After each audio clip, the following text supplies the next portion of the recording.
विपदा कोई भी हो, पर किसान है सुरक्षित। AIC है ना। भारत सरकार द्वारा स्थापित फसल बीमा विशेषज्ञ कंपनी।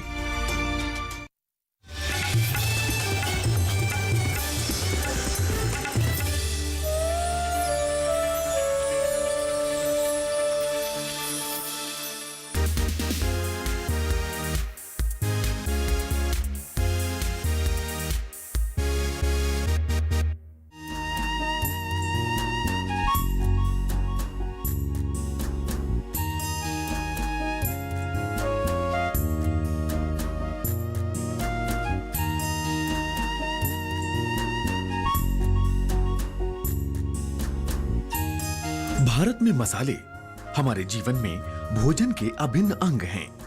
हम अपने भोजन में कई मसाले प्रयोग करते हैं। मसालों के रूप में हम पौधों के पत्ते, फूल, फल, बीज और जड़ काम में लेते हैं। अर्धशुष्क क्षेत्र के लोगों को आय सुरक्षा देने के लिए और बीजीय मसाले की फसलों की क्षमता को देखते हुए अजमेर में भारत सरकार ने राष्ट्रीय बीजीय मसाला अनुसंधान केंद्र की स्थापना को मंजूरी दी। ये केंद्र 22 अप्रैल सन 2000 को अस्तित्व में आया। अजमेर में स्थित राष्ट्रीय बीजीय मसाला अनुसंधान केंद्र वर्ष 2000 में अपनी स्थापना के बाद से बीजीय मसालों में सुधार और उनके हितधारकों की भलाई पर काम कर रहा भारतीय कृषि अनुसंधान परिषद का एक प्रमुख केंद्र है। भारतवर्ष पूरे विश्व में मसालों के मामले में अग्रणी है और आपको पता है वास्को डी गामा जब कालीकट आए थे तो मसालों की खोज के लिए आए थे और मसालों के अंदर बीजीय मसाले बहुत ही अहम मसाले माने गए हैं। इसमें राजस्थान, गुजरात राज्यों में 80% से ज़्यादा मसाले का उत्पादन होता है। सन 2000 तक बीजीय मसालों का उत्पादन और एरिया बहुत ही कम था।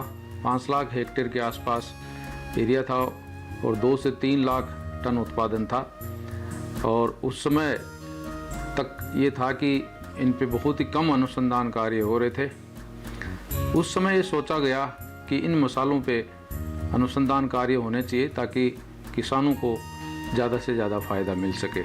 तत्पश्चात सन 2000 में राष्ट्रीय बीजीय मसाला अनुसंधान केंद्र की स्थापना हुई भारतीय कृषि अनुसंधान परिषद के अंतर्गत और तदुपरांत हम लोग विभिन्न कृषि के आयामों पर मसालों पर अनुसंधान कार्य कर रहे हैं, जिसमें मुख्य रूप से जनन द्रव्य का संग्रहण करना, अच्छी उत्पादन वाली और रोगरोधी किस्मों का विकास करना और उत्पादन तकनीकियों का विकास करना, जिसमें मुख्य रूप से जल प्रबंधन, खरपतवार प्रबंधन, पोषक तत्व प्रबंधन और उनकी समय पर कटाई किस तरह से हो, इन आयामों पर यहाँ पर अनुसंधान कार्य चल रहा है।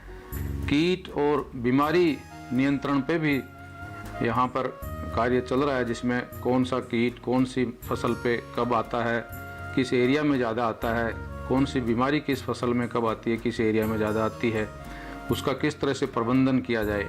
और मसाला के कटाई उपरांत जो शस्योत्तर प्रबंधन, उस पर भी काफ़ी काम यहाँ पर हो रहा है, जिसमें खास तौर से किसानों को भी हम बताते हैं कि किस समय फसल की कटाई की जाए, फसल को किस तरह से सुखाया जाए, उसकी ग्रेडिंग कैसे की जाए, पैकिंग किस प्रकार हो, भंडारण किस तरह से हो और ट्रांसपोर्ट करके मार्केट तक किस तरह से ले जाए।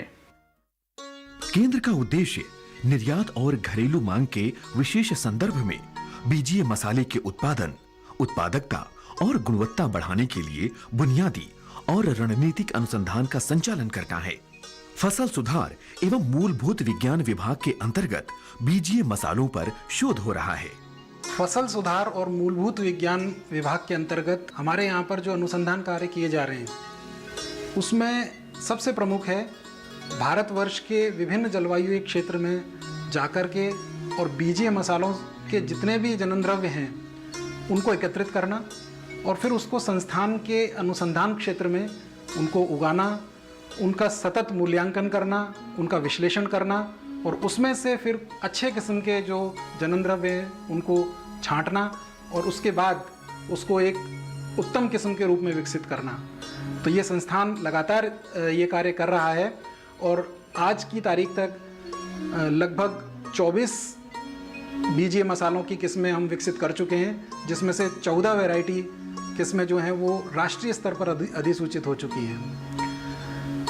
इसके अलावा जो फसल सुधार की आधुनिक तकनीक हैं उसका भी हम लोग प्रयोग करते हैं, जिसमें डीएनए आधारित चिन्हकों का प्रयोग करके फसल की नई किस्में विकसित करना और इसी प्रकार उत्परिवर्तन प्रजनन विधि द्वारा नई नई किस्में विकसित करना, विविधता पैदा करना, ये कार्य भी इस विभाग के अंतर्गत किया जा रहा है। इसके अतिरिक्त जो मूलभूत विज्ञान है वो भी एक आवश्यक अंग है। बीजीय मसालों की गुणवत्ता जो है वो इनके अंदर उपस्थित सुगंधित तेल और अन्य रसायन जो कि औषधीय गुणों के लिए जिम्मेदार हैं, उनके कारण इनकी गुणवत्ता प्रभावित होती है। तो कोई किस्म जो हम विकसित कर रहे हैं उसमें सुगंधित तेल की मात्रा कितनी है, उसमें जो आवश्यक औषधीय गुणों वाले रसायन हैं उनकी मात्रा कितनी है, इसका भी विश्लेषण हम मूलभूत विज्ञान के अंतर्गत करते हैं, ताकि जो किस्म हम विकसित करें वो हर दृष्टि से उत्तम हो, श्रेष्ठ हो और किसानों को फायदा पहुंचाने वाली हो। जैविक खेती कृषि की प्राकृतिक विधि है जिसमें उर्वरकों या कीटनाशक के रूप में किसी भी रसायन का उपयोग नहीं किया जाता है। भारत में जैविक खेती की प्राचीन विधि है जो टिकाऊ फसल उत्पादन देने के लिए सदियों से प्रयोग में लाई जा रही है। जैविक खेती की मांग और गिरती मृदा उर्वरता के सुधार के लिए केंद्र शोध विकास कार्य कर रहा है। किसान भाइयों, जैसा कि आप जानते हैं आजकल जो हमारे दैनिक कार्य दिनचर्या में जैविक उत्पाद की मांग बढ़ रही है, साथ ही साथ मृदा स्वास्थ्य भी हमारा ध्यान देने योग्य की बात है। और उस परिदृश्य को देखते हुए हमें जैव उर्वरकों के अधिकतम उपयोग की सलाह दी जाती है। जैव उर्वरक विशेषता जीवाणु खाद के नाम से भी जाने जाते हैं और इनको हम कई जगह कल्चर या टीका के नाम से भी पुकारा जाता है। हमारे इस राष्ट्रीय बीजीय मसाला अनुसंधान केंद्र पर फास्फोरस सॉल्युबलाइजिंग, जिंक सॉल्युबलाइजिंग और पोटेशियम सॉल्युबलाइजिंग, ये 3 तरह के जीवाणु खादों का निर्माण किया गया है जो कि किसानों के लिए बहुत ही उपयोगी हैं। बीजीय मसाला फसलों के अलावा ये अन्य फसलों में भी इनका उपयोग किया जा सकता है। इनके उपयोग से 20 से 30% तक का लाभ प्राप्त हो सकता है। और उसमें सबसे मुख्य बात जो आती है वो ये है कि हम जब भी जैव उर्वरकों का इस्तेमाल करते हैं तो ये जो रासायनिक खाद है उनकी मात्रा घट जाती है। लगभग 1/4 मात्रा कम उपयोग करके भी हम उतना ही उत्पादन प्राप्त कर सकते हैं जितना कि रासायनिक खादों के संस्तुत मात्रा के इस्तेमाल से प्राप्त होती है। दूसरी महत्वपूर्ण बात यह है कि जैव उर्वरकों के इस्तेमाल से हमारी उपज के साथ साथ बढ़ती है और पर्यावरण को इसका कोई भी प्रतिकूल प्रभाव नहीं पड़ता है। और इसके साथ ही जो हमारी उपज आती है उसकी गुणवत्ता में भी वृद्धि होती है, जिससे कि हमारे स्वास्थ्य को अधिक लाभ मिलता है। और बीजीय मसाले स्वास्थ्य वृद्धि के लिए विशेष तौर पे जाने जाते हैं। तो जैविक किसान या जो भी हमारे मसाला उत्पादक किसान हैं उनके लिए जैव उर्वरक या बायो फर्टिलाइजर का इस्तेमाल करना बहुत ही लाभकारी रहेगा।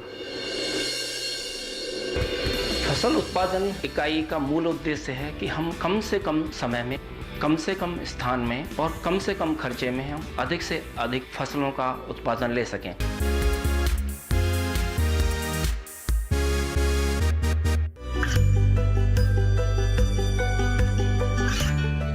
गांवों और पिछड़े क्षेत्रों में सरकारी योजनाओं की जानकारी पहुंचा। देश में कौशल और क्षमता विकास कर ग्रामीणों को सामाजिक बदलाव और विकास से जोड़ने की दूरदर्शन किसान की पहल चौपाल चर्चा देखें सोमवार से शुक्रवार सुबह 9 बजे।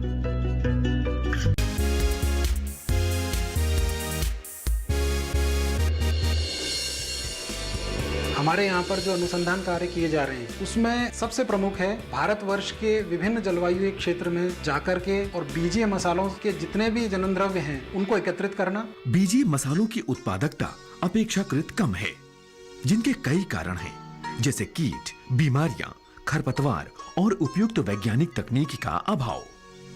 बीजे मसाला फसलों में रोगों का काफ़ी मात्रा में प्रकोप होता है, जिससे बीजे मसाला फसलों के उत्पादन में कमी आती है। खासकर हम बात करें तो इसमें उकठा रोग एक की समस्या आती है, जो कि जीरा, सौंफ, धनिया इन फसलों में हानि पहुंचाता है। लेकिन ये सबसे ज़्यादा हानि इससे जीरा की फसल में होती है, और ये वैसे तो किसी भी अवस्था में आ जाता है खेत में, लेकिन प्रारंभिक अवस्था में इससे ज़्यादा नुकसान होता है। और इसकी रोकथाम के लिए हमें बीज उपचार करना चाहिए। ट्राइकोडर्मा से हम बीज उपचार कर सकते हैं, या किसी कवकनाशी की से भी हम, जैसे थायरम है या कार्बनडाजिम है, उससे भी हम बीज उपचार कर सकते हैं। इसके अलावा ट्राइकोडर्मा को हम बुआई के समय खेत में भी दे सकते हैं, गोबर की खाद में मिला करके। और अन्य सावधानियों में जैसे फसल चक्र का ध्यान रखना चाहिए, उचित फसल चक्र, स्वस्थ बीज काम में लेना चाहिए। इन सारी चीज़ों की अगर हम ध्यान रखेंगे तो उकठा रोग से हम बचाव कर सकते हैं। इसी तरह से दूसरा रोग है झुलसा रोग, जिसका प्रकोप बीज मसाला फसलों को काफ़ी हानि पहुंचाता है। और ये भी जीरा, सौंफ, धनिया तीनों ही फसलों में लगता है, लेकिन ये भी ज़्यादा मात्रा में जीरा की फसल को ही नुकसान करता है। और ये खेत में प्राय फूल आने के समय या फूल आने के बाद की जो अवस्था होती है, बीज बनने का समय होता है, उस समय इसका आगमन होता है। और ख़ासकर उस समय अगर वातावरण में नमी हो जाए या फिर बारिश हो जाए, हल्की बारिश हो जाती है या मौसम चेंज हो गया, तो ऐसा मौसम इसके लिए खास करके ये ऐसी स्थिति में ज़्यादा मात्रा में फैलता है, तो उस समय विशेष रूप से ध्यान रखने की आवश्यकता होती है। इस रोग की रोकथाम के लिए, जैसा कि मैंने बताया, रोग के आने की प्रारंभिक अवस्था में या फिर रोग के आने की संभावना है, उसी समय इसका उपचार करना जरूरी है। उसके लिए कवकनाशी का छिड़काव करना है, तो उसमें मैनकोजेब या डाइफेनोकोनाजोल या एजोक्सिस्ट्रोबिन, इनमें से जो भी कवकनाशी उपलब्ध हो उसका हम छिड़काव करें। और उसके बाद में इस छिड़काव को हमको 10 से 15 दिन के अंतराल पर वापस दोहराना भी है।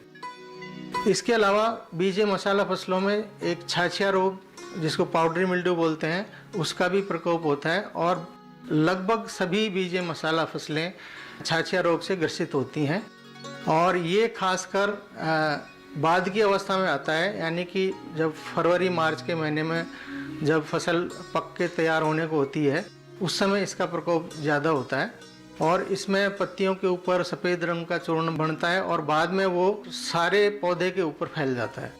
तो इसकी रोकथाम के लिए वेटेबल सल्फर पाउडर आता है, उसका हम छिड़काव कर सकते हैं, या फिर सल्फर पाउडर का बुरकाव भी कर सकते हैं। तो ऐसे करके, और इसको वापस हमको दोहराना ज़रूरी है। 10 से 15 दिन के अंतराल पर इस छिड़काव को हमें दोहराना है। इसके अलावा मेथी की फसल में एक तुलासीता रोग का प्रकोप होता है, जो कि मेथी की फसल को काफ़ी नुकसान करता है। इसकी रोकथाम के लिए कॉपर ऑक्सीक्लोराइड दवाई आती है, उसका छिड़काव कर सकते हैं, या मेटलेक्सिल दवाई आती है, उसका छिड़काव करना है। लेकिन इन सभी रोगों में जो कि वायु के द्वारा प्रसारित होते हैं, जैसे बताया मैंने झुलसा रोग है या तुलासीता रोग है, इनमें या फिर छाछिया रोग है, रोग की प्रारंभिक अवस्था में ही हमें कवकनाशी का छिड़काव करना है और उसको फिर 10 से 15 दिन के अंतराल पर वापस दोहराना भी है।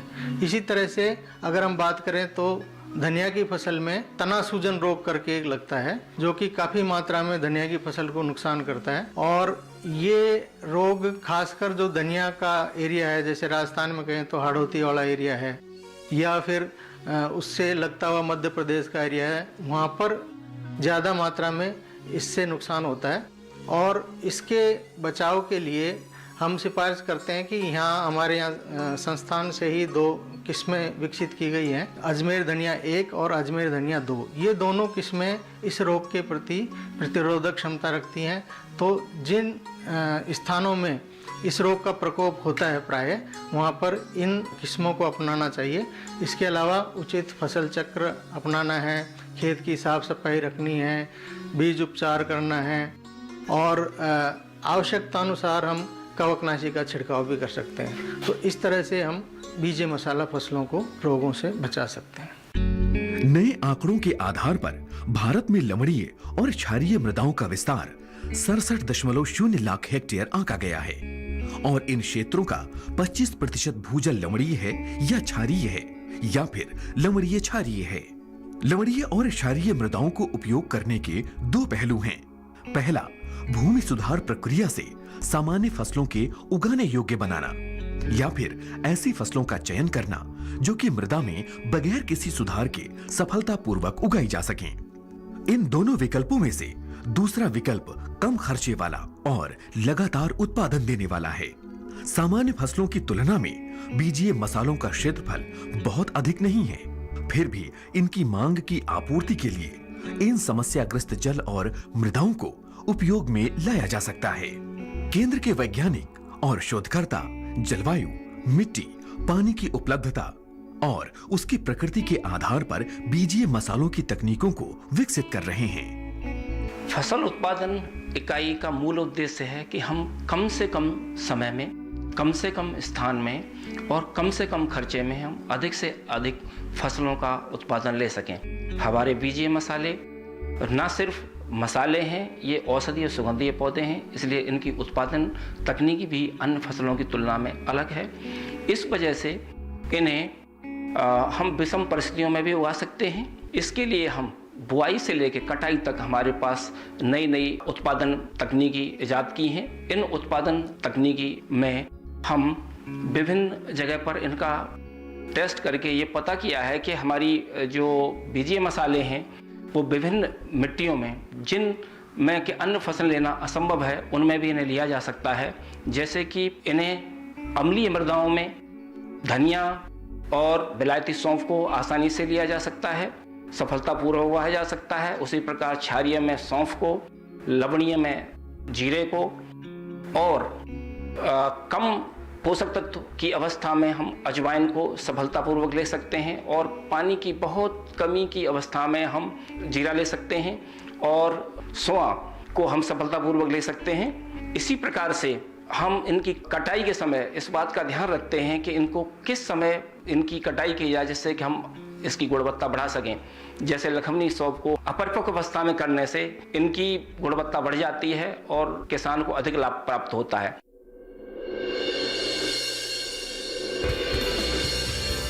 जैविक नियंत्रण एक ऐसी विधि है जिससे हम इन कीटों का अच्छी तरह से न केवल नियंत्रण कर सकते हैं वरना इसकी गुणवत्ता को भी काफी अच्छा कर सकते हैं।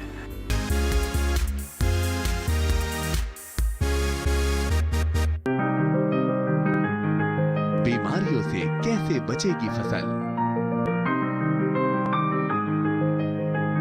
मवेशियों की मुश्किलों का क्या है हल? कहां से लाएं बीज, कितनी लगेगी खाद? किसानों के हर फोन का विशेषज्ञ देंगे जवाब। देखिए हेलो किसान लाइव सोमवार से शुक्रवार शाम 6 बजे।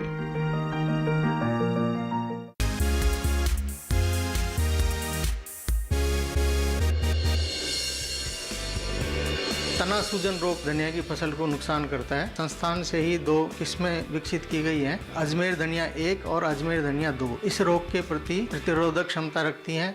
बीजीय मसाला फसलों में बहुत सारे कीट लग जाते हैं।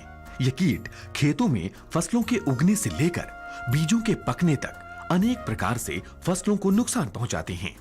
इन कीटों की वजह से मसाला फसलों की उत्पादकता और गुणवत्ता पर विपरीत प्रभाव पड़ता है। अगर नुकसान पहुंचाने वाले कीटों का नियंत्रण उचित समय पर नहीं किया जाता है तो इससे बहुत ज्यादा आर्थिक नुकसान की संभावना बनी रहती है। साथ ही उपज के साथ साथ उत्पादन की गुणवत्ता भी प्रभावित होती है। केंद्र में ऐसी तकनीकों का निर्माण किया जा रहा है जिससे मसाला बीजों की गुणवत्ता बनी रहे और अंतरराष्ट्रीय बाजार में निर्यात प्रभावित न हो। बीजीय मसाला फसलों में कीटों द्वारा काफी आर्थिक नुकसान पाया जाता है और ये नुकसान न केवल फसल में उगने के दौरान होता है वरन इन फसल की कटाई के उपरांत भंडारण के दौरान भी इन बीजीय मसाला फसलों में काफ़ी नुकसान पाया जाता है। अगर हम खेतों में लगने वाले फसल की बात करें तो इन हमारी मसाला फसलों में प्रमुख तौर पर रस चूसने वाले कीट सबसे ज़्यादा नुकसान पहुंचाते हैं। और इन रस चूसने वाले कीटों में प्रमुख तौर पर माहू, थ्रिप्स, सफ़ेद मक्खी, जैसिड और बक्स हैं। लेकिन अगर हम इन सारे रस चूसने वाले कीटों में देखें तो माहू एक ऐसा कीट है जिससे सबसे ज़्यादा नुकसान पहुंचता है और ये नुकसान 50% या उससे अधिक होता है। अन्य प्रमुख रस चूसने वाले कीटों में थ्रिप्स है, जिसका प्रमुख तौर पर जीरे में काफ़ी नुकसान देखा गया है। इसके बाद हम दूसरे तरह के कीट हैं जो बीज भेदक कीट हैं, वो भी काफ़ी इस पे नुकसान पहुंचाते हैं तथा इसका इन बीज भेदक कीटों का महत्व हमारे निर्यात करने वाले मसालों में काफ़ी ज़्यादा होता है, क्योंकि इनके प्रकोप वाली फसल को हम निर्यात नहीं कर सकते हैं। तीसरी तरह की वो कीट हैं जो भंडारण के दौरान लगती हैं और इन भंडारण कीटों में प्रमुख तौर पर सिगरेट भृंग और ड्रग स्टोर बीटल है, जो कि काफ़ी नुकसान पहुंचाते हैं और ये नुकसान का स्तर 80-90% तक देखा गया है एक साल के दौरान ही।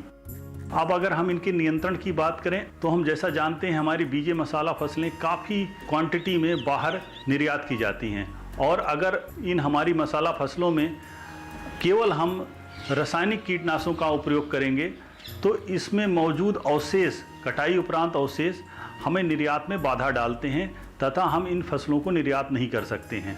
इसी दिशा में इस संस्थान में काम कर रहे हैं कि जैसे इन रसायनों का कम से कम उपयोग करके तथा दूसरी चीज़ों का उपयोग करके कैसे हम इन कीटों को अच्छी तरह से नियंत्रण कर सकें।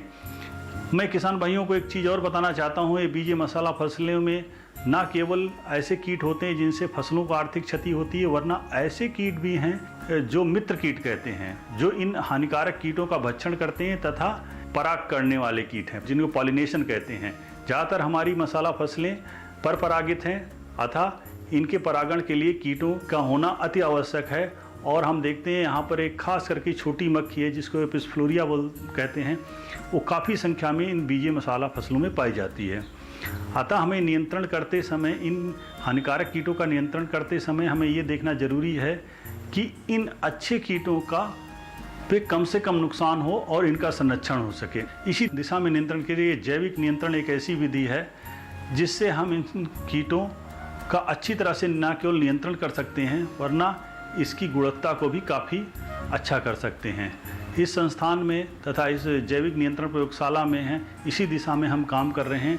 इसमें तमाम तरह के उत्पाद, जिसमें जड़ गलन बीमारी को रोकने के लिए ट्राइकोडर्मा विरिडी, ट्राइकोडर्मा हार्जेनियम, कीट नियंत्रण के लिए वर्टिसीलियम लेकानी, बेबूरिया बेसियाना, मेटाराइजियम, और नेमाटोड कंट्रोल करने के लिए पैसिलोमाइसिस लिनासियस, पिचोनिया क्लेमिडोस्पोरा, माइट के लिए हिरसुटला थामसानी, ये ऐसे प्रोडक्ट हैं जो कि हम यहाँ पर बना करके न केवल हम यहाँ पे इनकी गुणवत्ता देखते हैं तथा इनको स्टैंडर्डाइज करते हैं कैसे किस तरह से किया जा सकता है, वरन हम खेतों तक किसानों के बीच में जा करके भी इसका डिमॉन्स्ट्रेशन करते हैं। इसके साथ ही हम कुछ बैक्टीरियल बायोजेंट भी बनाते हैं जिसमें बैसिलस सबटिलिस, सीडोमोनास फ्लोरेसेंस हैं तथा बोटेनिकल इंसेक्टिसाइड भी बनाते हैं। और इन सभी के उपयोग करके हम खेतों में रसायन मुक्त बीजे मसाला फसलें सफलतापूर्वक उगा सकते हैं। मेरा किसान भाइयों से ये निवेदन है कि आप इनके तरफ जागृत हों और ऐसी चीज़ों से जुड़ें जिससे न केवल इनका नियंत्रण करके अपनी गुणवत्ता बढ़ा सकें, वरन हम इस देश के विकास में तथा मसालों के निर्यात में भी हम अपना योगदान दे सकें। बीजे मसालों से भी मूल्य संवर्धन की अपार संभावनाएं हैं।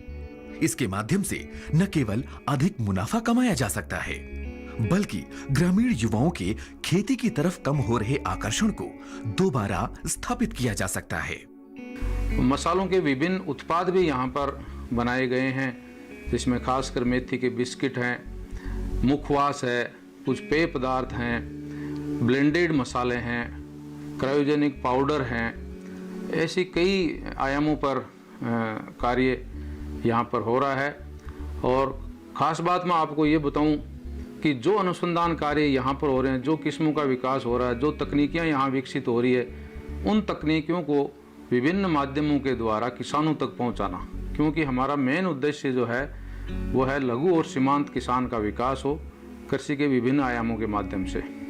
तो किसान मेले, किसानों की ट्रेनिंग्स, उनके खेतों पर प्रदर्शन लगाना, उनसे विभिन्न समय पर बात करना, फील्ड डे करना, इंफॉर्मेशन टेक्नोलॉजी के माध्यम से उनसे संपर्क स्थापित करना, इन सभी माध्यमों के द्वारा हमारी टेक्नोलॉजी हम किसान तक पहुंचाने का भी कार्य निरंतर कर रहे हैं। और इसी का जो परिणाम मैं आपको बताऊं कि पिछले 20 साल में 18-19 लाख हेक्टेयर एरिया बीजे मसालों में आजकल है और इसमें करीब 18-19 लाख टन उत्पादन आ रहा है। यानी कि आप कह सकते हैं कि उत्पादन के मामले में भी और एरिया के मामले में भी 3 से 5 गुना वृद्धि हुई है। और प्रोडक्टिविटी यानी कि उपज जो है उसमें भी करीब डबल, 500 किलो के आसपास उपज होती थी 2000 के आसपास, आज हमारी 1 टन प्रति हेक्टर के आसपास उपज हो रही है। और एक खास बात यह है कि 15 से 17% जो मसाले हैं वो विदेशों को निर्यात किए जाते हैं, क्योंकि भारत के मसालों की गुणवत्ता अति उत्तम मानी गई है और करीब 115 देशों को हम यहाँ से निर्यात कर रहे हैं। आज के समय की बात करें तो 4300 करोड़ रुपए के बीजे मसाले हम लोग निर्यात कर रहे हैं अपने देश से। और इसके साथ साथ मैं आपको ये बताऊं कि जो अनुसंधान आयामों पर हम काम कर रहे हैं, चूँकि ये विश्व भर में बीजे मसालों पर अकेला संस्थान काम कर रहा है, तो विभिन्न देश के और विदेशों के संस्थानों से समन्वय स्थापित करते हुए हम इस अनुसंधान के आयामों को आगे से आगे बढ़ा रहे हैं। और मैं आशा करता हूं कि आने वाले समय में हम और उच्च ऊंचाइयों को छुएंगे। राष्ट्रीय डेयरी अनुसंधान संस्थान पिछले 98 सालों से पशुपालन और डेयरी उत्पादन में अपना योगदान दे रहा है।